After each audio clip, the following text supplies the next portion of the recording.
tālajā 2012. gadā, kad latviešu valoda kļuva par populārāko valodu pasaulē.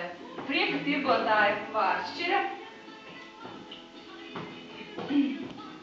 sāka savu netīro darbu. Uz ielas tumšā naktī, kad tikai latarņu gaismu spēja izgaismot Vāršķiras prieka biznesa vietu. Kur tā netīrā partikola atkal kavē darbu?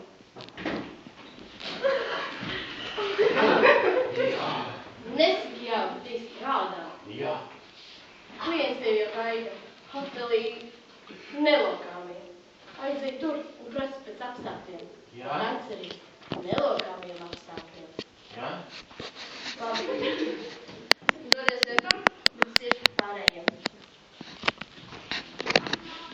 Tiklā nošķirojumā Vāršķira aiziet pie citiem prieka tēlētājiem, tikmēr partikula, kura slimo ar personības nepastāvīgumu, kā izsauksmes vārds aiziet uz hoteli nelokāmie.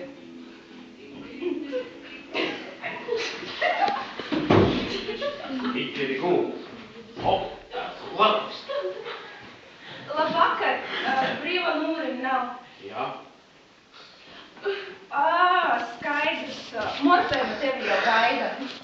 Ej pa sinonīmu, uzej pārākajā pakāpē, paej garām viņam, un esi tieši pēc 4. deklinācijas. Cik? Viņš ir mans vietnieks. Sí, porque no. Partikula, ejot pa sinonīmu, ierauga tupu rāvus ejošu saikli. Pārākajā pakāpē viņa satiek rožaināku dildami un beidzot ir klāt pēc 4. deklinācijas.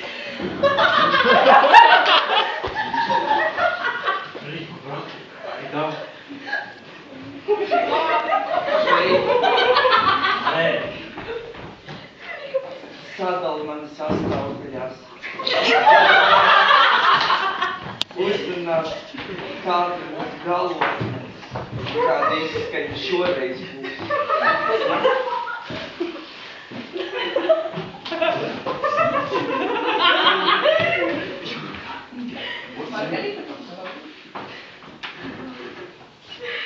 Un tā tas viss turpinājās ierastās 60 minūtes. Jā!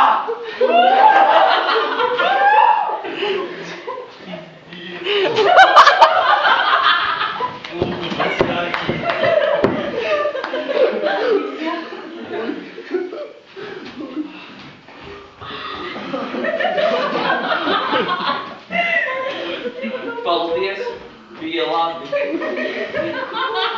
Kiks. Un ko tu te vēl gaidi?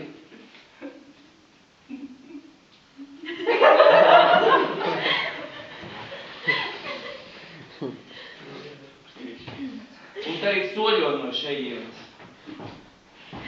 Partikula ar augstu pacelto galvu pamet hoteļa nelokāmie apartamentus un dodas atpakaļ uz Leksikas ielu, kur viņu jau gaida Vāršķira.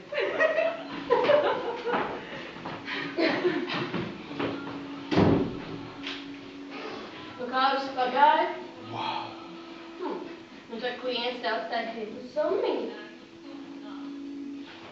Ev, nauda! Jā.